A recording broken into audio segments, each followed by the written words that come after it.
Is your business protected against the threat of malicious litigation and frivolous lawsuits? Are you sinking company profits into marketing campaigns that do nothing to contribute to the growth of your business? Bottled Business Sense provides practical business perspectives that uniquely emphasize both legal and media marketing strategies to protect and ensure the longevity of your business. Now, whether you're trying to provide a startup business with some level of stability or an established business with foolproof asset and estate protection, or simply attempting to get a better return for your business marketing dollars, Bill Bernard and Rick Moscoso will expose potential pitfalls to ensure the security and growth of your business, free from unwanted expense and the threat of litigation. You'll learn how to implement marketing and protection tools equal to those used by today's most successful corporations. Let's join Bill and Rick for today's Bottled Business Sense show. Good morning, everyone. Welcome again to the Bottled Business Sense show. I'm Rick Moscoso, and join us today with our co-host, Mr. Bill Bernard, a business attorney. Today, we're going to speak about letters of intent and why are they and what are they and how do they operate. So, Bill, why don't you take it away and let's dive in. Yeah, this is real important in the contractual sense. As I said before, Rick, everything I do is based on contracts. The underlying foundation of my practice is based on contracts, whether it's employment law, dealing with protecting employers and employees, whether it's estate planning, or whether it's forming a business entity. Everything involves a contract. So sometimes contracts are violated or they're breached, as we say in the legal world. And when they're breached, you have to know if, in fact, there is a contract in the first place. So many people, when they buy things, and in this case, we'll talk about a purchase and sale agreement of a business, obviously, sometimes you do what is called a letter of intent. It's an agreement to agree. It's not a formal contract. Most oftentimes it's not intended to be. It is not legally enforceable, and it's basically a summary of the major terms of the contract. And you ask, why do people do a letter of intent? Well, if the parties are not able to reach an agreement on the material terms of a contract, a purchase and sale in this case, then why go through the expense of hiring a lawyer and having a long contract drawn up if they can't agree on the terms to begin with? So a lot of times they'll do a letter of intent saying, here's what we think we want to do, and we will agree to put this in a formal contract later on down the road. What's the big problem, however, that you run into? Well, I think there's a problem a lot of times with misinterpretation of what that letter of intent means. Well, if you have a letter of intent that in fact has all of the material terms of a contract in it, offer, acceptance, consideration, then you have a contract, no matter what it's called. I don't care if you call it a letter of intent or Bill's blue bathroom ceiling. It's going to be a contract if it has the appropriate terms. So problems arise when letters of intent, or LOIs as we call them, present, to forget about needing a formal contract down the road. And sometimes that can be as short as a one-page document. I just finished a lawsuit representing clients who had a letter of intent to sell real property. The court interpreted the letter of intent as a contract. The opposing party breached the contract. We had to sue in order to enforce the letter of intent, said big bold print on top, letter of intent. Of course, it was done by my clients online. I say, don't do that sort of thing, get a lawyer. But they did it, but they were astute enough, even though they mislabeled it, to have all of the material terms present to where there was no need for a formal contract down the road. The letter of intent was in and of itself a formal contract which could be enforced in a court of law. So when a letter of intent acknowledges that an agreement has been reached on the material terms, a court may enforce it as a contract, even though some less important terms that are not material are provided later on down the road. So you not only can have a letter of intent that has a contract because it has all of the material terms, but you can have a letter of intent that turns out to be a contract that has all of the material terms with some of the non-material terms being provided later on at a different date after the contract or letter of intent is signed.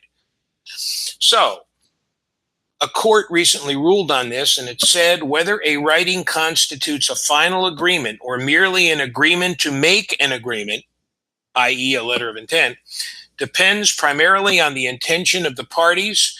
The objective intent is evidenced by words of the agreement. What does that mean? That means what I just said earlier, that the objective intent of the parties, as evidenced by the words in the contract, the material terms, will determine whether it is in fact a contract or whether it is a letter of intent, merely an agreement to agree down the line and enter a formal contract at some later date. Real important stuff, Rick, real important stuff. What a contract must have, or a letter of intent, should it have, what these terms I'm about to recite. If a letter of intent has these, or if a contract that's called a contract has these, it's typically a contract. LOI is going to become a contract. Material terms of a contract, if it has the identification of the property involved or the subject matter of the sale. 2, the names of the buyers and sellers. 3, the price. 4, the terms of payment. 5, the signature by both parties. So if it has those things, it's going to be an LOI. Why? Because those things will encompass offer, acceptance, consideration, i.e. the material terms of what's to be contracted for. It'll be an LOI or a contract? The LOI will become a contract. Yeah. That's what I've been trying to say. That's the distinction. The LOI will become a contract if it has those material terms present. It will no longer be an LOI. It will no longer be something that says we're going to contract for something at a later date, which is what a letter of intent is intended to be. It will rather become a contract and to enter into. So the letter of it. So in this case, maybe just clarify this. Where is the mistake being made in this process where the LOI turns into a contract? I mean, I think it's pretty clear what you said, but for the user who's doing it, or the person that's forming the LOI, where does that mistake made? The mistake is made when they have the material terms of a contract in the LOI that encompasses an offer, an acceptance, and a consideration, instead of just the basic general ideas that they want to present in a formal contract down the road. Remember what I said, that you're doing them. Why? Because you're wanting to present some ideas of what might be encompassed in a typical LOI, maybe somewhere between $100,000 and $500,000. Not sure yet.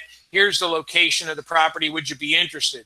Yeah, I would be interested in buying this property about a year down the road at a price between blah, blah, blah, and blah, $1,000. And that's the big difference. How do you get around this? If you really want to get around it, put a disclaimer at the end of the letter of intent that says the parties acknowledge this is a non-binding letter of intent, and it does not address all of the essential issues and material terms contemplated down the road by the parties. Bingo. You have a disclaimer in there, you're typically good to go. But that's why it's so important to consult a lawyer with these letters of intent, because they can in fact become contracts when perhaps. Yeah. So it's very, very important. That's right. Yeah, it can be confusing, and I think it sounds like the confusion all starts when somebody tries and does this online. And obviously, you can run into this very specific problem with that not being your final intent. That's why you should retain somebody like Bill, who's very well versed and very well experienced in business law and these types of matters. So, Bill, why don't you share any closing thoughts and then best way to get a hold of you? So you can reach me at wfblegalconsulting.com.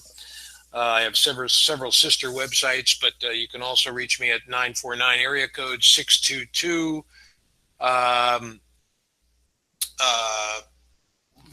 Can you believe the number is escaping me? 698 6222, 698 6222, and 413 6535, both 949 area codes.